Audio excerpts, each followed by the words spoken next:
இது ஒரு previous year question paper தான் பார்த்துடலாமா. when the rate of interest in a bank is reduced from 5% to 4%, a man has to deposit 2,000 more and his annual income remains the same. The original deposit is. So இப்போ என்ன பண்ணியிருக்காரு, ஒருத்தர் போய் ஒரு certain amount, அது தெரியாது, அதான் கண்டுபிடிக்கணும், அதை பிரின்சிபல்னு வச்சுக்கலாம், அதான் பி. ஸோ அந்த பிரின்சிபலை போயிட்டு ஒரு பேங்க்கில் டெபாசிட் பண்ணிட்டாரு. ஸோ அவருக்கு வந்து ஆனுவலி ஒரு இன்கம் வரும். ஸோ இங்கே எல்லாத்துக்குமே வந்து இயர் வந்து 1 தான், n = 1. ஏன்னா அவங்க ஆனுவல் இன்கம்னு தான் சொல்லியிருக்காங்க, அதை பற்றி மட்டும்தான் பேசியிருக்காங்க. ஸோ இனிஷியலாக அந்த பேங்க் வந்து நான் உனக்கு 5% தரேன்ப்பா வருஷத்துக்கு, நீ அதை வச்சுக்கோன்னு சொல்லிட்டாங்க. இவர் வந்து பீன்ற அளவு பிரின்சிபல் வந்து டெபாசிட் பண்ணிட்டாரு. ஸோ அடுத்து என்ன பண்ணிடுச்சு இந்த பேங்க் பொசிஷன், இல்லை என்னால் 5%லாம் தர முடியாது, 4% தான் தர முடியும்னுச்சு.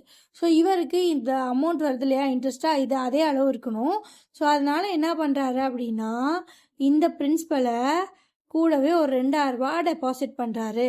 ஸோ அப்படி பண்ணுறப்போ இந்த 2 மூலியமாக வர்ற இன்ட்ரெஸ்ட்டும் அதே அளவாக இருக்கும். ஓகேவா? ஓகே. ஸோ இந்த சம்மில் என்ன கேட்டிருக்காங்க அப்படின்னா, மொத்தத்தில் முதலேருந்து பேசுகிறிய பிரின்சிபல்னு, அதுதான் எவ்வளோன்னு கேட்டிருக்காங்க. ஸோ இப்போ சம் புரிஞ்சிருச்சுல. ஸோ இப்போ என்ன கண்டுபிடிக்கணும் அப்படின்னா,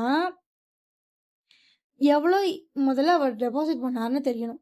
ஸோ இப்போ சிம்பிள் இன்ட்ரெஸ்டாக காம்பவுண்ட் இன்ட்ரெஸ்டாக எந்த பஞ்சாயத்துக்குள்ளேயும் இப்போ அவங்க வேண்டாம்.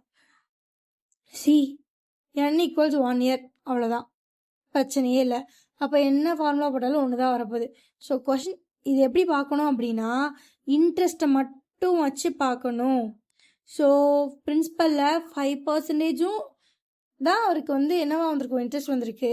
ஸோ அதே மாதிரி பிரின்சிபல் ப்ளஸ் 200னா 4% வந்திருக்கும். இது ரெண்டும் ஈக்குவலாக இருக்கும். ஸோ ஃபஸ்ட்டு பிரின்சிபல் பிஆர் இருந்தப்போ அவருக்கு 5% இன்ட்ரெஸ்ட் கொடுத்தாங்க. அதுக்கப்புறம் பிரின்சிபல் பி ப்ளஸ் 200 இருக்கப்போ அவருக்கு வந்து 4% இன்ட்ரெஸ்ட் கொடுத்தாங்க. இது ரெண்டுமே ஈக்குவல் இல்லையா? ஏன் இந்த 2,000 இது 2,000 டெபாசிட் பண்ணாரு, அப்போ தான் அவருக்கு சேம் இன்ட்ரெஸ்ட் வரணும், அதனால. So 0 0 0 0 cancel. So 5p 5 × p 5p equals, இதை உள்ள கொண்டு போய் மல்டிப்ளை பண்ணால் 4p. ஸோ 2,000 × 4,000 8,000. ஸோ இந்த பக்கம் போச்சு அப்படின்னா 5p - 4p = p. இந்த பக்கம் அதே 8,000, ஹியர் 8,000. ஸோ அப்போ பிரின்சிபல் எவ்வளவு, 8,000. ஈஸி. ஸோ இந்த சம்லாம் ஒன்று தான் ஞாபகம் வச்சுக்கணும். அவர் எதை மெயின்டைன் பண்ணுறதுக்காண்டி எக்ஸ்ட்ரா 2,000 டெபாசிட் பண்ணுறாரு, இன்ட்ரெஸ்ட் அதே மாதிரி மெயின்டைன் ஆகணும். இன்ட்ரெஸ்ட்னா என்ன, பிரின்சிபல் 5%, அதுக்கப்புறம் பிரின்சிபல் ப்ளஸ் 2,000ல் 4%, இது ரெண்டும் ஈக்குவல்.